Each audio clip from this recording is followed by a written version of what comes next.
It was just after midnight when the world stood still. The lights dimmed, the music faded, and the Prince of Darkness took his final bow. Ozzy Osbourne, a name that echoed through generations, a voice that once roared from the shadows, was gone. At 76, he left behind a legacy steeped in madness, music, and undeniable magic. But nothing could prepare fans for the heartbreak when Sharon Osbourne, his wife of over 4 decades, finally broke her silence. Her words shattered the illusion of immortality we all secretly held for him. Because when Sharon cried, the world cried with her. Long before the world knew him as the godfather of heavy metal, John Michael Osbourne was just a working-class boy growing up in Aston, Birmingham, England. Born on December 3, 1948, he was the 4th of 6 children in a modest household. His father worked night shifts at a car factory. His mother was a Catholic school worker. Life was tough. Money was tight. And school? That was never really Ozzy's thing. But he found his voice in the chaos, quite literally. At 15, he dropped out of school and took up a series of odd jobs, including working in a slaughterhouse.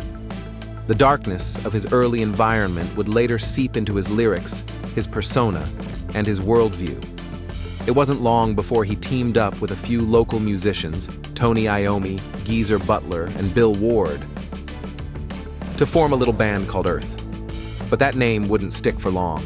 Soon, they were known as Black Sabbath, and music would never be the same again.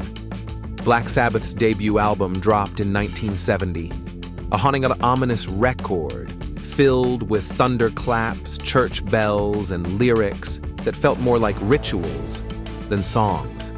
It was a sonic revolution, and Ozzy's chilling vocals were at its center. Suddenly, he wasn't just a singer.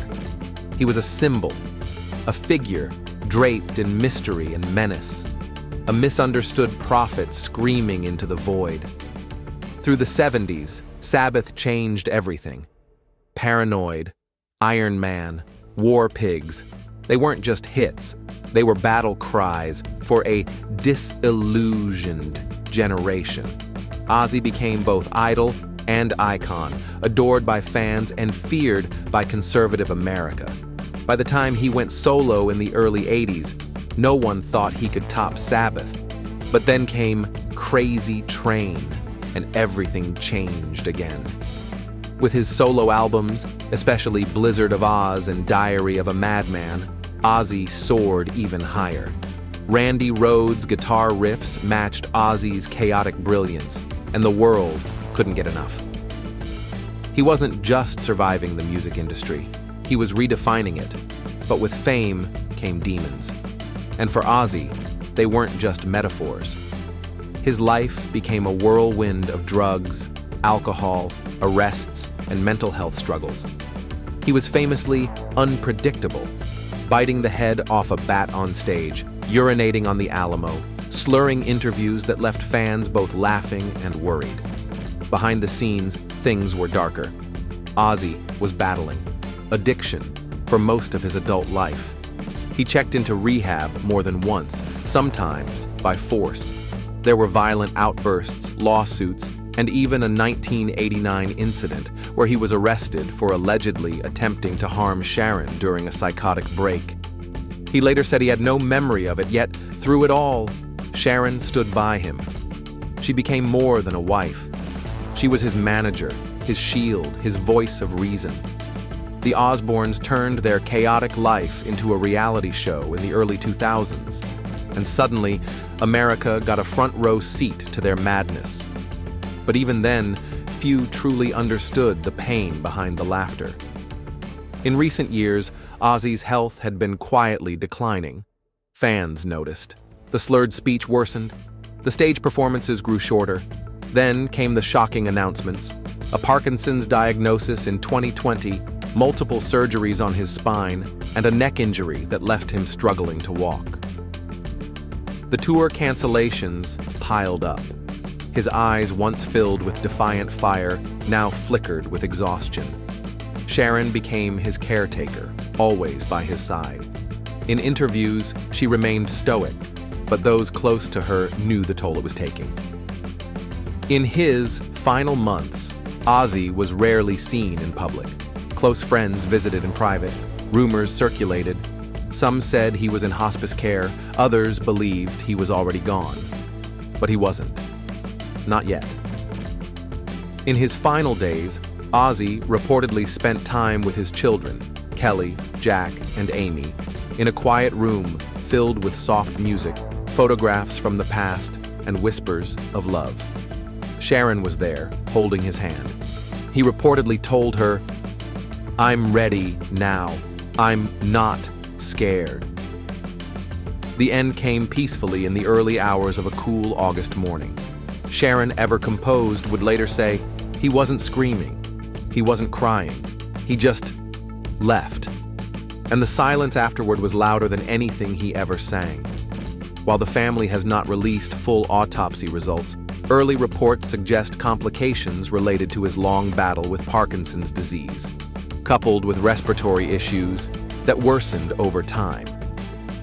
Ozzy had multiple surgeries in the last 5 years and had been on a cocktail of medications to manage pain, tremors, and insomnia.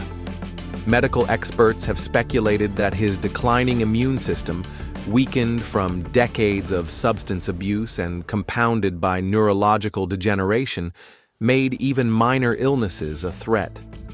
Sharon stated in her brief public message that Ozzy's passing was natural and merciful. She asked for privacy, but fans around the world demanded answers.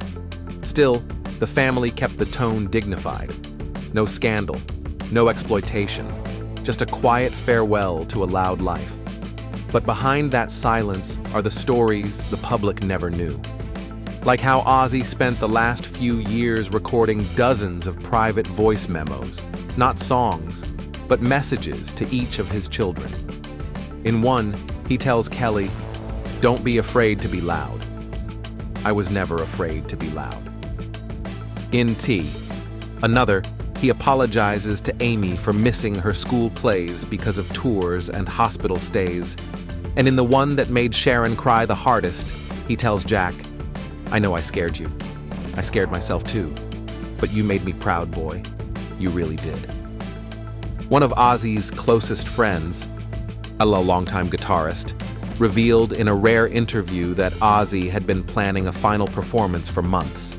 Not a concert, not a stage show, just a single song in a private studio with no cameras, no lights, just him and a microphone. The song? A stripped-down acoustic version of Changes. The tapes haven't been released. But Sharon said she listens to it every night, and there's more. According to insiders, Ozzy left behind a handwritten journal, hundreds of pages long, filled with confessions, lyrics, poems, and unsent letters. One was addressed to Randy Rhoads, another to his late parents, and one simply titled, "To the Fans." When the news broke, the world reacted instantly. Social media erupted with tributes. Rai trended worldwide within minutes. Celebrities from across the music world paid homage. Slash called him a true original. James Hetfield said, "There's no Metallica without Ozzy." Even non-musicians, from actors to athletes, shared their memories. Outside Ozzy's Hollywood Walk of Fame star, thousands gathered, laying candles, posters, and letters. In Birmingham, his childhood home was turned into a shrine. Fans lit torches, played Sabbath songs into the night, and sang his lyrics through tears. But perhaps the most touching tribute came from Sharon herself. In a televised interview, fighting back sobs, she said, "He wasn't perfect. God knows he wasn't. But he was honest. He was raw. And in his own way, he loved everyone who ever sang along with him. That was his church. The stage was his church." Plans for a public memorial are underway, with talks of a global livestream event, featuring musicians covering his greatest hits. Rumors suggest that his children might even read his final journal entries aloud. Sharon has hinted at releasing some of his private recordings when the time feels right.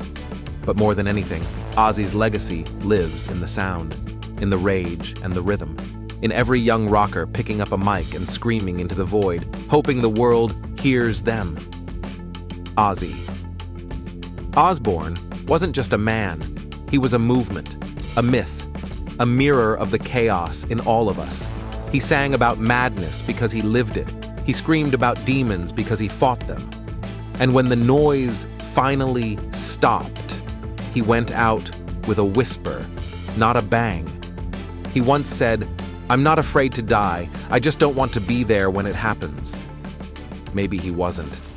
Maybe in his final moment, he was already somewhere else, standing on a stage beyond the clouds, hearing the roar of a crowd that never stopped loving him.